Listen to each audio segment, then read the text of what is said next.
Halo teman-teman, ketemu lagi dengan saya di channel Blak-Blakan HR.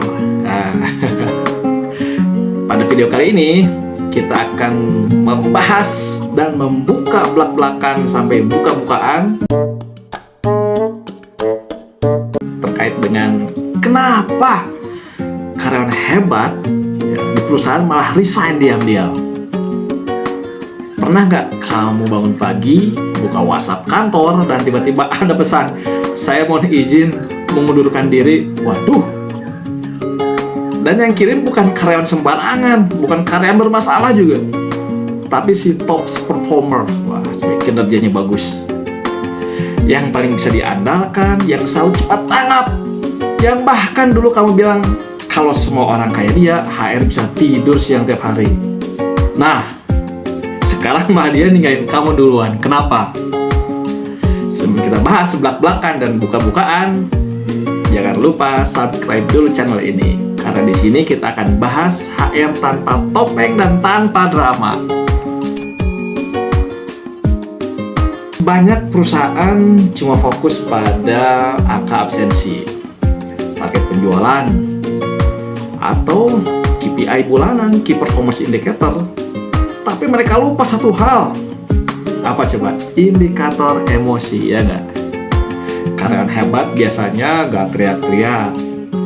Tapi kalau sudah diam, itu bahaya, warning. Mereka resign bukan karena suatu kejadian, tapi karena akumulasi rasa nggak dihargai, nggak diberi ruang, atau terus-menerus dibebani tanpa arah. Waduh, kayak perahu di tengah lautan tanpa arah yang jelas ya.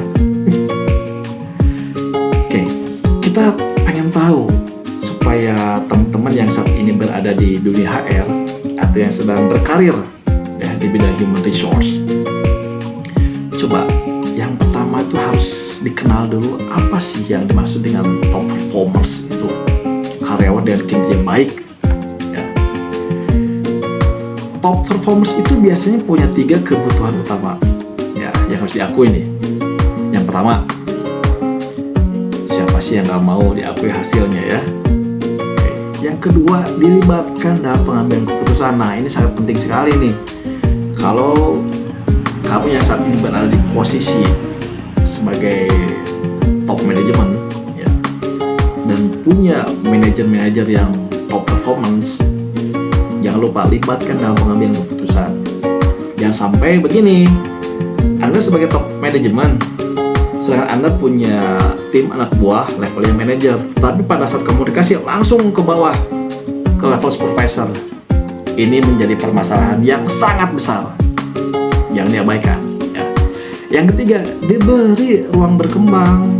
Nah, biasanya yang ketiga ini kita sering lupa nih ya, begitulah mereka merasa satu saja dari 3 ini hilang. Mereka mulai berpikir, duh, apakah tempat ini masih layak diperjuangkan? Dan yang sedihnya apa coba? Kadang mereka resign itu bukan ke tempat yang lebih baik, tapi karena sudah terlalu muak di tempat lama. Waduh, bahaya juga ya, terlalu muak di tempat lama. Sehingga dari permasalahan di atas, ya, apa sih solusi terstrukturnya supaya perusahaan ini bisnisnya terus berkembang, kemudian juga operasionalnya sangat efektif dan seefisien mungkin? Tentunya harus ada solusi. Kembali lagi, kita akan bahas solusinya satu persatu, tapi ya jangan lupa subscribe juga dulu ya. Kita bahas solusi terstrukturnya apa saja, langkah-langkah konkretnya yang bisa dipraktekkan dengan mudah di perusahaan. Ya. Yang pertama, langkah pertama caranya audit kepuasan emosional karyawan hebat. Ya, jadi maksudnya coba di perusahaan itu kan pasti ada karyawan-karyawan yang sebagai karyawan kunci ya. Apakah pernah tidak perusahaan melakukan audit kepuasan emosional karyawan hebat tersebut? Jadi maksud saya bukan sekedar survei umum saja, tapi one on one ya, yang khusus dengan performance A. Ya, pasti dong yang berkinerja baik itu kan ya harus kita jaga loyalitasnya ya. Yang untuk apa? Ya tanya, apa yang bikin kamu tetap di sini? Pernah nggak ditanyakan? Jangan-jangan kita hanya melakukan survei ke semua karyawan yang karyawan kuncinya dilupakan karena dianggap sudah bisa di perusahaan besar. Yang kedua, tanyakan juga apa yang bisa bikin kamu pergi. Ya, itu langkah pertama. Audit kepuasan emosional karyawan hebat. Langkah duanya apa? Bangun progress roadmap. Ya, buat rencana perkembangan khusus untuk tiap top talent. Bukan cuma soal naik jabatan, tapi juga soal project leadership, mentoring, exposure. Jadi semua hal-hal yang sifatnya pemetaan dari karyawan kunci ini yang performance bagus itu harus dibangun progress roadmap-nya. Jangan dibiarkan begitu saja. Jangan sampai karena Anda ini sebagai top manajemen, tapi karyawan yang berkinerja baik ini, apalagi di level manajerial atau yang level strategik, diabaikan, dilupakan. Jangan sampai salah. Ya, yang langkah kedua adalah bangun progress roadmap-nya. Ya, mau terus? Terus dong, nama juga kita belak-belakan ya. Belak-belakan yang ketiga, langkah yang ketiga, terapkan sistem public recognition. Wah, keren bahasanya ya, public recognition. Apa artinya? Apresiasi mereka secara terbuka, tapi harus tulus, bukan basa-basi di grup WhatsApp. Bikin suatu program employee reward misalkan seperti itu ya. Apresiasikan semua level jabatan. Ya. Karena ya ini sebagai tim Anda yang membantu mengembangkan bisnis Anda di perusahaan dan juga mendukung jabatan Anda, karir Anda.